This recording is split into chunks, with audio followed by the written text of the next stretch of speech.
Member Graves, and to all the members of the committee. And first of all, thank you all for your public service. My name is Rich McArdle. I'm the president of UPS Freight, which is based in Richmond, Virginia.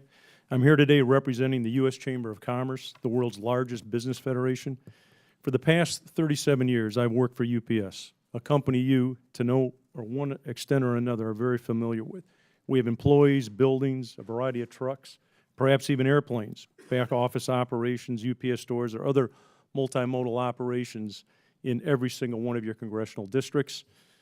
We probably have delivered a package to your home sometime this week or sometime last month. This year represents our 112th as a company. My career parallels that of many of our senior leaders. I started loading delivery vehicles in Louisville as a part-time employee, a job that I assumed would last only until I graduated from college. One thing led to another, and I began a series of operational assignments with increasing responsibility. Led me from Kentucky to Colorado to California to South Carolina to Washington, D.C., to Pennsylvania, now down to Richmond. I personally have experienced congestion all over the country. As an integrated multimodal service provider, UPS engages in the movement of goods with every transportation mode represented here today. And that's why I want to thank you for the opportunity to testify. I won't spend any more time on UPS. Rather, I'd like to emphasize a perspective we share with the U.S. Chamber, the American Trucking Associations, and many Americans. In that perspective, there is a cost of not addressing the infrastructure investment issue. As was mentioned many times this morning, that's already been pointed out. The cost of doing nothing is truly more than the cost of doing something. And that's what I want to discuss. For UPS and our customers, transportation infrastructure means something very different than an ongoing discussion about small government versus big government, devolution, long-term funding solutions, or any other term that seems to avoid the real action that needs to be taken. Transportation bottlenecks, including potholes, harm all of us, all of our businesses as well as individual commuters. They compromise our ability to serve our customers, impede our ability to grow, and cost commuters at least 42 hours a year on average across the country. At UPS, we pride ourselves on efficiency.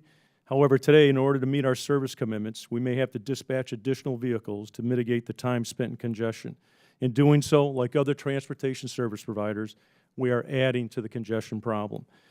The problem is very simple. The primary funding mechanism for the surface transportation infrastructure, the Highway Trust Fund, is underfunded and does not provide the necessary resource to maintain and keep the network in a state of good repair, let alone provide the resources we've talked about this morning, we've heard, to modernize and incorporate technology, improve the fluidity, the velocity, and most importantly, the safety of our networks. The annual shortfall in the Highway Trust Fund, $144 billion since 2008, is being covered by the general fund. The majority of Americans across all parties will support an increase in the federal gas tax to pay for roads if that means less government borrowing, which will reduce the burden of debt on future generations. We have to modernize our infrastructure. However, today we struggle to keep up what we already have. Do you realize that 7 cents out of every dime is spent maintaining existing roads? 2 cents are spent adding capacity to the additional thoroughfares, and just 1 penny out of every dime is spent on brand new roads. Congress can help us. We need an infrastructure modernization plan to encourage innovation, give states and cities who manage the highway network the flexibility to incorporate technology into our highways and to support and improve mobility, whether it's autonomous vehicles, intelligent transportation systems, connectivity among other modes of transportation. They all need to be included as we move forward. In my written testimony, I mentioned both the Chamber's plan and the American Trucking Association's Build America Fund. Both staffs from both organizations are ready to go into detail with those plans with you. I think that you'll find that they address innovation, they address ideas of how funds can be dedicated. And one other thing I'll mention is that later this week or next week, the American Transportation Research Institute will be releasing its next updated list of the top 100 bottlenecks in America. I encourage you to take a look at that report when it comes out.